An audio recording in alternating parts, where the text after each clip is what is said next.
Bonjour à tous, ravi de vous retrouver pour cette nouvelle page culturelle. Cette semaine, NRTV fait sa culture avec Mozart. Dimanche 11 septembre, l'association itinéraire suisse de Mozart organisait une journée spéciale entre les communes de Copé, Morges et Prangin, une journée commémorative sur les traces du jeune prodige. En effet, il y a 250 ans, la diligence de la famille Mozart traverse la région et fait un arrêt à Prangin. L'occasion de célébrer l'événement avec plusieurs festivités sur lesquelles je vous propose d'y revenir tout au long de l'émission. On commence tout de suite avec les temps forts de la journée en images. Mesdames et messieurs, je vous remercie pour cette journée commémorative de mon voyage à travers la Suisse. Beaucoup de temps a passé depuis ma dernière et seule visite en Suisse. Pour être exact, plus d'un quart de millénaire, ou plus simplement 250 ans. Une journée magnifique, placée sous le sceau du voyage de Mozart, il y a 250 ans. Beaucoup de personnalité, beaucoup de chaleur, beaucoup de bienveillance et avec une météo magnifique. Donc c'est une très belle journée pour rendre un hommage à ce voyage de Mozart. Il y a 250 ans, c'est la famille Mozart qui a passé la Suisse. Ils étaient sur le chemin retour à Salzbourg de leur grand tour d'Europe, qui a duré 3 années. L'histoire nous semble souvent lointaine jusqu'à ce qu'il nous soit donné de l'effleurer. Ainsi, au contact d'un meuble de style, d'un escalier ancien, d'un vieil instrument de musique, voilà que nous prenons à regretter que ces objets ne soient pas doués de la parole et qu'ils soient par conséquent inaptes à témoigner. Pourquoi est-ce qu'on parle de Mozart? Parce que je veux dire, on pourrait parler et faire les 250 ans de Beethoven ou j'en sais rien. Pourquoi Mozart? Oui, alors, naturellement, tous ces noms de ces grands compositeurs sont très importants et c'est toujours une belle occasion de célébrer. Et maintenant, on parle de Mozart parce que Mozart a passé la Suisse. C'est un ciseau à couper poulet.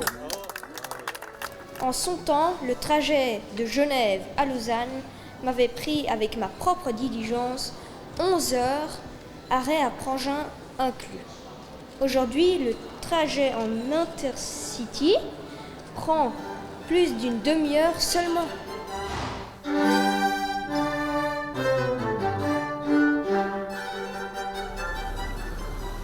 Nous pensons que c'est important de parler de Mozart et d'écouter sa musique, de faire la musique. C'est bon pour l'homme. Bon, assez de bavardage, retournons à nos affaires et savourons cette belle journée en compagnie de nos illustres invités. Vous écoutez du Mozart? J'ai une prédilection pour un Mozart assez sombre, on pourrait le dire, mais le Requiem de Mozart, je l'ai écouté des centaines de fois dans tous les états d'esprit. Je finirai par une de mes citations. Je continue à composer parce que cela me fatigue moins de me reposer. Comme Mozart, je vous propose un petit arrêt à Prangin. Les amoureux de la note bleue peuvent compter sur Jazz au Peuple. La deuxième édition du festival aura lieu du vendredi 16 au samedi 17 septembre au Vieux-Pressoir, au Temple et au Temple de Prangin. On en parle avec le co-organisateur Michael Reilly. Merci d'être avec nous. Mais merci à vous. Alors, pour cette édition, 6 concerts gratuits, si je ne me trompe pas. C'est exact. Mais qu'est-ce qu'on pourra écouter? Du jazz. Du jazz qui va revenir au peuple. Mais donnez-nous envie avec quelques noms. Alors, on a le plaisir d'accueillir Colin Vallon qui vient avec son trio. C'est un groupe absolument exceptionnel qui va publier son 5e album, qui est aussi son 3e album chez ECM, qui est un prestigieux label. C'est tout simplement un des artistes qui est une figure de proue pour le jazz helvétique. C'est quelqu'un qui est nommé pour le Grand Prix de musique de l'Office fédéral de la culture, qui va être remis ce week-end d'ailleurs. Colin Vallon, c'est vraiment un privilège de l'accueillir. On peut aussi mentionner Plesto qui va venir le samedi, qui est un groupe qui cartonne en Europe et qu'on a le plaisir d'accueillir à Prangin. Est-ce qu'il y a des artistes de la région, des artistes bien de chez nous? Alors des artistes de la région, il y a beaucoup d'artistes qui viennent du canton de Vaud, mais on a tenu à ne pas se cantonner, le mot fait tout son sens, à des musiciens locaux ou à des musiciens du canton de Vaud et à donner une vue d'ensemble de tout ce qui se fait au niveau suisse. On accueille aussi des musiciens qui sont bernois, biennois, et il y a des gens qui ont fait leurs écoles par contre à Lausanne, à la Haute École de Musique, comme Gauthier Tout qui va ouvrir les festivités. La volonté même du festival, c'est laquelle? Est-ce que c'est remettre le jazz au goût du jour ou bien revisiter le jazz? Je pense que l'un ne va pas sans l'autre. Je pense qu'on arrive à un moment où il faut revisiter le jazz pour faire en sorte qu'il y ait un maximum de gens qui soient sensibles, ce qui se traduit tout bêtement par une très grande variété, une très grande richesse dans la programmation. Là, on n'a que 6 concerts en quelque sorte, mais c'est 6 environnements sonores très différents les uns des autres. Il y a beaucoup d'influences qui peuvent aller du hip-hop jusqu'à du grunge ou de la techno. Et c'est dans ce dialogue avec les musiques actuelles que le jazz peut se renouveler et retrouver une place populaire ou auprès de tous en tout cas. Parce que le jazz, c'est une musique populaire finalement ou pas? Oui. Comment est-ce qu'on décrirait l'ambiance durant ce festival Jazz au Peuple? C'est très chaleureux et malgré la pluie qui s'annonce peut-être pour une partie de la journée de vendredi, on est tout cosy dans le vieux pressoir qui est très chaleureux. On est très proche des musiciens. Ça, c'est vraiment une très grande chance, surtout pour les gens qui n'ont pas l'habitude d'aller voir des concerts de jazz ou qui n'ont pas l'opportunité parce qu'il y en a trop peu. Et ça donne l'occasion de vraiment pénétrer dans cette musique et de participer à cette musique. Le fait d'être proche des musiciens, d'être aussi présent à leurs yeux, ça a une influence sur leur musique. Donc on participe vraiment à la musique. Ça, c'est tout à fait particulier et c'est ce qu'on ne retrouve pas dans les grands festivals et qu'on a le privilège de proposer à Jazz au Peuple. Donc justement, 2 ans d'existence dans une région dense en festival, comment est-ce que vous voyez l'avenir? Comment est-ce qu'on voit l'avenir? Très sereinement. On pense qu'on a un créneau qui nous est propre. Il n'y a pas du tout de compétitivité, de compétition plutôt avec les autres festivals qui sont des festivals qu'on apprécie beaucoup. D'ailleurs, j'ai travaillé très longtemps à Paléo par exemple, Caribana aussi est un festival qu'on apprécie, mais qui n'est pas du tout dans le même créneau. Le but pour nous, c'est vraiment de proposer un événement qui soit gratuit, ou en tout cas où l'entrée est libre, parce qu'il n'est pas vraiment gratuit pour nous, puisqu'il faut quand même le subventionner, mais le financer. Mais c'est vraiment le but d'amener une musique qui soit plus pointue, en partant du principe qu'elle peut toucher tout le monde. Ça, c'est vraiment notre marque de fabrique. Merci pour ces explications. Donc, Jazz au Peuple à voir vendredi 16 et samedi 17. Dernière question, vous écoutez du Mozart? Ah, mais ça c'est une question piège, mais bon, en tant que jazzeux, on est obligé justement d'aller puiser dans tous les répertoires. Et bien sûr, Mozart fait partie de ce répertoire-là. L'ouverture de Don Giovanni, par exemple, reste un classique. C'est un must et il faut l'écouter. Oui, un classique ou un génie, comme certains le diront, un génie de l'histoire musicale. À 6 ans, il donne son premier concert public. Au cours de sa vie, il va composer des symphonies, des opéras, des concertos, des sonates. Plus de 600 œuvres en tout. Mozart était-il le plus grand des compositeurs? Vous pourrez peut-être y répondre après ces quelques notes. Musique, maestro.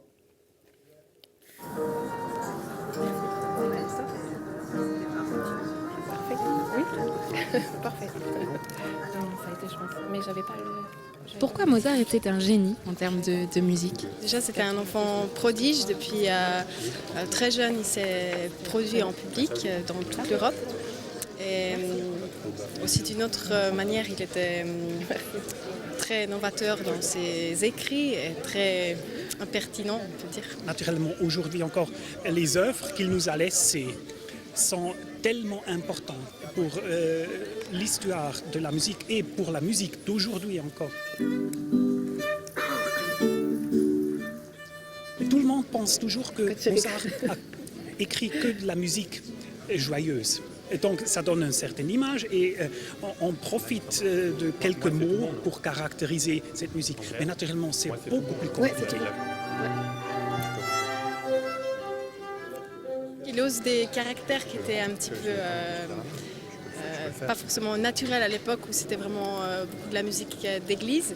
Et il s'est permis des choses dans ses opéras qui étaient très comiques ou bien très surprenantes. Mozart transpose tous les sentiments, toutes les émotions. Il y a du drame, il y a de la tragédie, il y a de la philosophie. C'est vraiment un cosme, vraiment un cosme. Et ça, c'est une raison pourquoi on peut se souvenir encore de lui aujourd'hui. C'est pas cantonné à un seul instrument.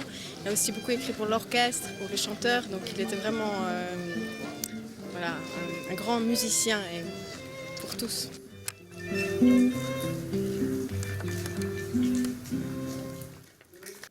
Voyage toujours, mais avec Patrick Villeron-Loprénaud, le photographe genevois expose son projet Voyage en Suisse à la Galerie Focale à Nyon. Samedi 10 septembre, c'était le vernissage, session de rattrapage si vous n'y étiez pas.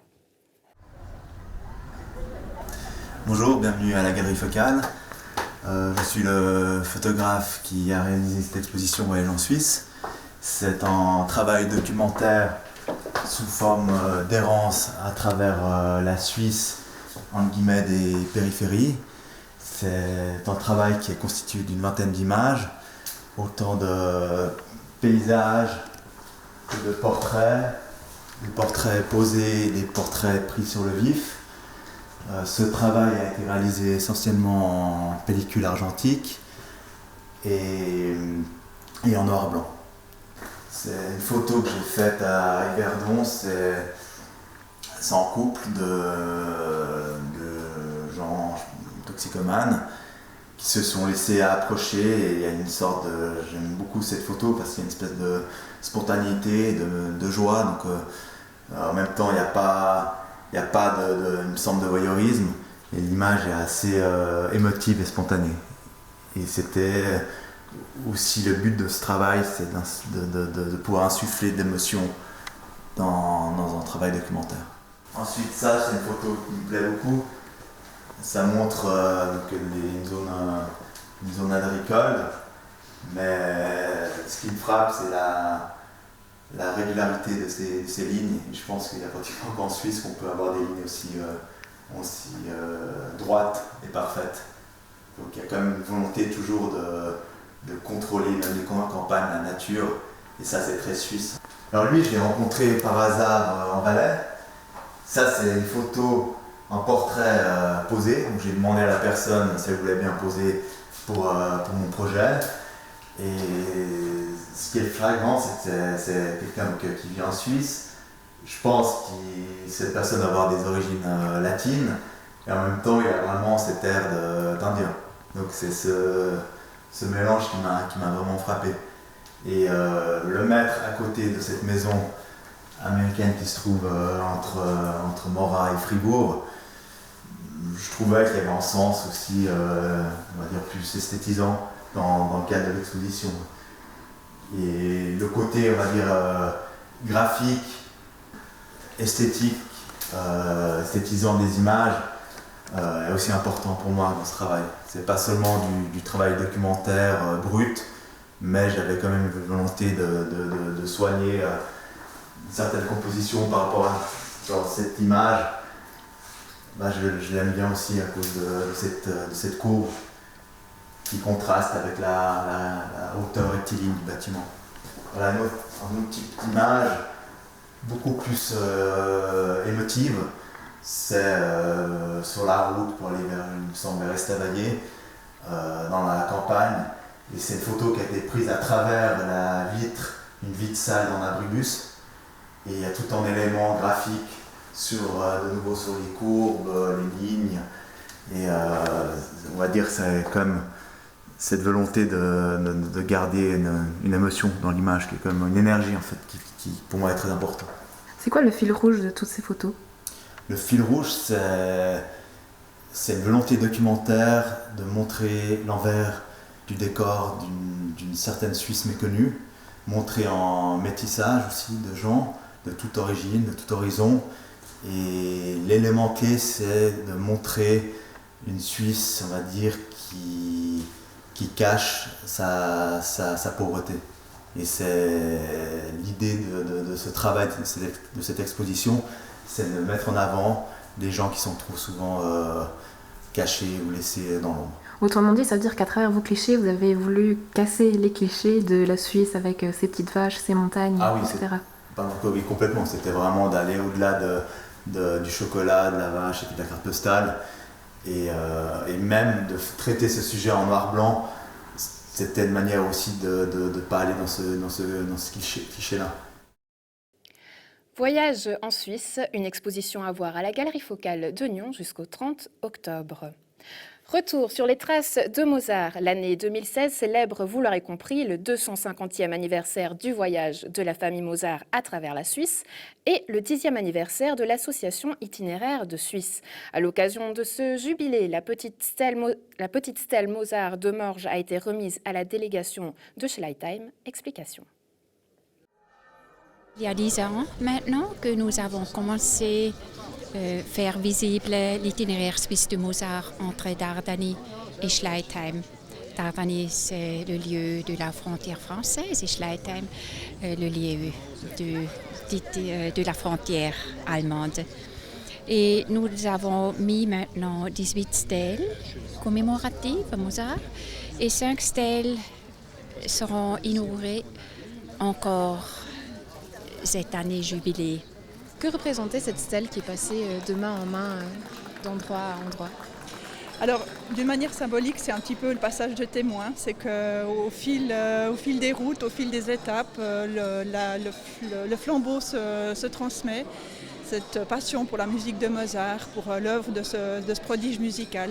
Et c'est vraiment au fil des routes, au fil du temps qu'on se passe le flambeau. C'est vraiment ça. La cause que nous avons une stèle à Morges est qu'un habitant de Morges, M. Wolfgang Amadeus Brühlhat et son épouse, Joy Wendres, ont donné la stèle et c'est un très grand cadeau pour l'itinéraire suisse de Mozart. Et pourquoi une stèle? Ça aurait pu être, je ne sais pas, un petit violon, un petit piano. Il y avait un choix derrière ça ou pas du tout? Alors, à ma connaissance, c'est un choix de pratique, on va dire, quelque chose qui est accessible à tout le monde. C'est quelque chose qui est accessible pour les touristes, pour la population. On peut lire ce qui est écrit dessus. Donc c'est beaucoup plus didactique qu'un violon qui serait peut-être... on va peut-être moins s'intéresser à un violon ou à un piano si on n'est pas soi-même mélomane. Mais une stèle, ça s'adresse vraiment à l'ensemble de la population. Et je crois que c'est ça qu'il faut comprendre dans le message de Mozart et de cette association.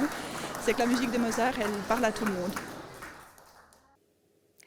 On termine avec l'agenda culturel. Si vous n'avez pas eu votre dose de Mozart, rendez-vous du 22 au 25 septembre au Casino Théâtre de Rolle pour profiter du concert théâtral Mozart et ta sœur. Pour votre week-end du 15 au 16 septembre, la parenthèse propose 2 concerts, Weistel Jacket et Olax. Enfin, s'il vous reste du temps, pourquoi pas faire un tour du côté de Morges, à la Maison du Dessin de Presse, pour découvrir l'exposition de Pierre-Alain Berthollat. Une exposition en partenariat du festival BDFIL qui se déroulera du 15 au 19 septembre à Lausanne. Quant à moi, je me réjouis de vous retrouver dès la semaine prochaine pour de nouvelles aventures culturelles. D'ici là, portez-vous bien.